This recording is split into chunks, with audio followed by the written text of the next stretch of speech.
In the 2000s, a growing trend was taking place in NASCAR's highest divisions. The trend of drivers entering these series at younger and younger ages. Drivers like Kyle Busch and Joey Logano entered in their teens, and William Byron was no different in his start. In his first full season in the Truck Series in 2016, the 18-year-old would turn heads. The season started off on a rocky note. A mediocre 13th at Daytona was followed up by a DNF at Atlanta. But thanks to the round knockout chase system, all Byron needed to do was win in order to have a shot at the championship. And in the fourth race of the season at Kansas, Byron did just that. William Byron strong around the outside. Can he make a run late? We got to the line. To the restart line, the overtime line with a clean restart. Crafton trying to make a move. What about Matt Crafton? He's into the top five. Ben Rhodes in second. The white flag waves at Kansas with Johnny Sauter in the lead. William Byron has slipped back to third, but can he make a run to the final lap? This thing isn't over. These guys are bearing down on Sauter. Johnny Sauter had to go to the back of the field after an unapproved adjustment in qualifying, and now he's charged. Oh, and Ben Rhodes hits him. Rhodes takes him out. And here comes Byron. William Byron. The caution is out, and William Byron is in front and will win at Kansas. This win opened up the floodgates for the summer of 2016 for Byron, a summer that would legitimize him as a rising star. William Byron is bringing it home. The teenager is doing it again. His second career win. William Byron, victorious. One to go at Kentucky. Byron leads. Nemechek in second. Daniel Hemrick in third. Through 1 and 2 they go. Byron trying to hold off the 8. Nemechek looking outside. Byron block. Hit your heart. Hit your heart. Oh, Nemechek off Turn the road. 3. Bounced off the apron, lost some momentum. William Byron is going to do it. He wins at Kentucky in a record-setting victory for Kyle Busch Motorsports. Awesome job. We got a great team. He's the only one happy to see all these cautions. He's taking advantage of it. Wow. Meanwhile, William Byron is bringing it through the final turn. He's going to be a 5-time winner. That's a new rookie record in the Truck Series. William Byron does it again, winning at Pocono. Thank you, guys.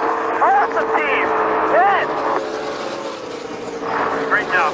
Great job, everybody. Pit crew, a heck of a job putting this thing together. Over a span of 9 races, Byron won 5. And he also led 8 of those races for 413 laps. He jumped from 12th in the point standings, 32 back of the leader, to the regular season points leader by 25. And while he did score those 5 wins, the other 4 races didn't produce a finish better than 10th. But moving towards the chase, Byron seemed to be having more consistent and stable finishes in the top 5 and top 10. Even with the DNF at Chicagoland, Byron entered the chase as the seeded leader. With 8 drivers in the chase, eliminations in the next 2 rounds would bring it down to the final 4 at Homestead. The only sure thing to do to get to the next round was to get a win. Once again, Byron would win in the chase's opening race at New Hampshire. The bell is certainly right there within 2 or 3 truck lengths. Bell closing. Can Byron hold off as they roll into turn 3?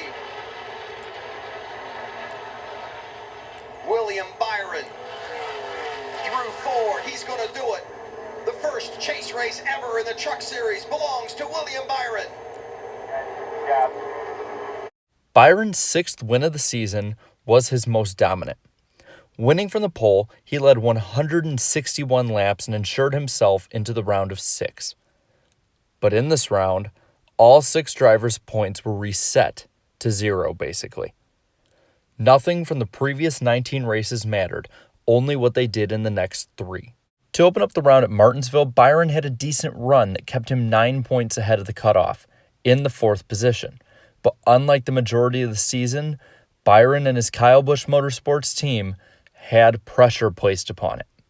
At Texas, minimal action meant that the teams and drivers had to be on the top of their games, the only 3 cautions coming out being due to the expiration of the caution clock. Byron would end up 6th. The top 10 would vault him to 2nd in the chase, and while he did jump up 2 positions, he still lost 4 points to the cutoff line. Entering the penultimate race of the season, he was only 5 points ahead of 5th. Byron needed to once again be at the top of his game. He started as well as he possibly could, winning the pole for Phoenix. From the pole, he flat out dominated.